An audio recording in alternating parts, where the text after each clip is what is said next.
We humans are masters at rationalizing. Day after day, we pretend that what we do today has little bearing on what we'll do tomorrow. But unless we fully embrace and apply the notion that what we do today is all that matters, we'll face a lifetime of disappointment. Howard Rashland's The Science of Self-Control wonderfully illustrates how we rationalize our behaviors. See, we tend to think of our future selves quite differently than we think of our present selves. And therein lies the demon of cognitive dissonance and failure. For example, consider this scenario.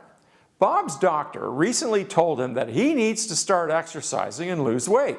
Bob agrees. So later that evening, Bob is dining at his favorite restaurant, and remembering his doctor's orders, he orders a broiled sole and a salad. And choosing a light meal made him feel good, as though he was in control. And he was, until the waiter wheeled the dessert cart to the table and offered to whip up a hot chocolate sundae. Just like that, Bob's self-control evaporates. He can almost taste the explosion of chocolate flavors and freshly whipped cream. This sundae would perfectly offset the bland dinner and the faint hunger pangs he suddenly notices. Now, Bob was torn between two competing forces. Force one was his future desire to take control of his health and consequently his life. Force two was his immediate desire to enjoy the moment and indulge in the sundae. See, when Bob left his doctor's office, he decided that his long-term health was the most important thing.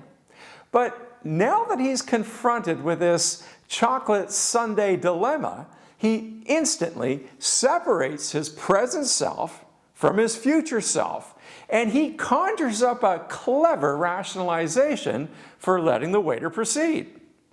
Bob's justification goes like this. Starting tomorrow, Bob promises to swear off all desserts for the rest of his life. So now that he's made that decision, Bob focuses on the here and now.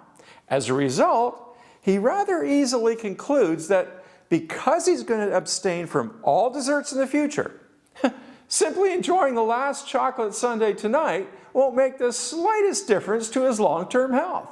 In fact, according to Bob's reasoning, enjoying the sundae right now makes total sense because he gets the best of both worlds. Gratification now, and then starting tomorrow, a lifetime of healthy eating. Although Bob wants the long-term benefits of health, his short-term desires always win out. See, as long as he deludes himself that tomorrow will be the beginning of new patterns and behaviors, he will continually find his life and his power slipping away. As casual observers of Bob's reasoning, we can see that he conveniently ignores that all actions have consequences. New behaviors must start somewhere, and if he continues to satisfy his immediate desires today with the intent of starting new behaviors tomorrow, he'll never change. Tomorrow is an empty notion because it never arrives. Immediate gratification is part of our DNA. See, when given a choice of receiving $300 9 months from now or $600 12 months from now, most of us will choose to wait an extra 3 months for double the money. However, if we're given the choice of $300 today or $600 12 months from now, most of us will take the $300 today, since it's human nature to live by the creed, a bird in the hand is worth two in the bush. But here's the thing, what we do today is our lifestyle. It's part of a pattern that can only be changed by taking immediate action. Only by acting today can we initiate new behavior that will eventually lead to better habits and a new lifestyle. Our lives are mainly controlled by our daily habits and programs, and only by establishing new habits can we eliminate the need for endless decisions and rationalizations. At one time or another, we've all rationalized and justified our choice of immediate gratification. But here's the thing.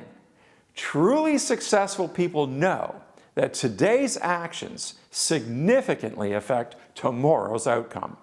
They know that passing on the dessert tonight will make it easier to pass on it tomorrow.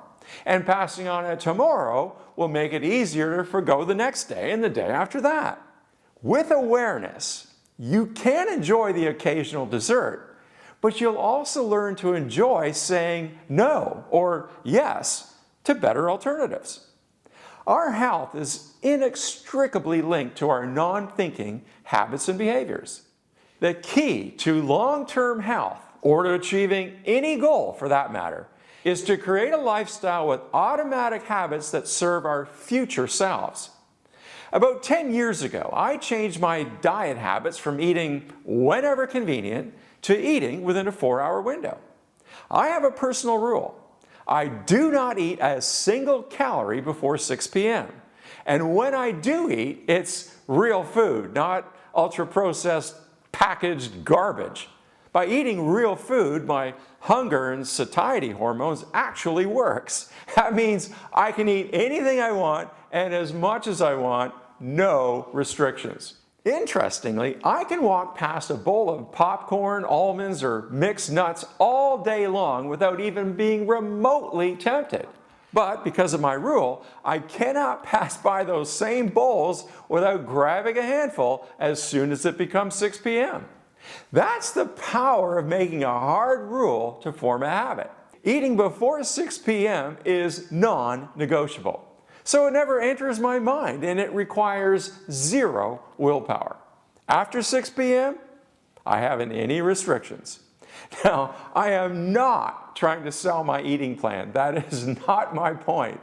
But rather to illustrate that when we have a hard rule, it makes sticking to the desired lifestyle infinitely easier. A hard rule eliminates temptation because it crushes those inner demons of rationalization. Suppose you have a hard rule that you won't drink alcohol from Sunday to Thursday. If you're out with some friends after work on a Thursday and you say, well, I'm cutting back, so I'm trying to avoid drinking during the week, you're dead. Your workmates will pounce all over that wishy-washy statement, and quicker than you can say double scotch on the rocks, they'll help you rationalize why you should have that drink. After all, they'll reason, it's Thursday, we've had a hard week, relax, enjoy life a little, don't be so uptight.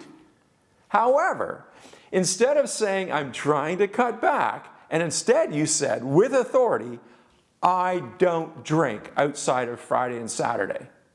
That definite statement will not only stop your friends from any attempt at persuasion, but it will kill any rationalization from your subconscious mind as well.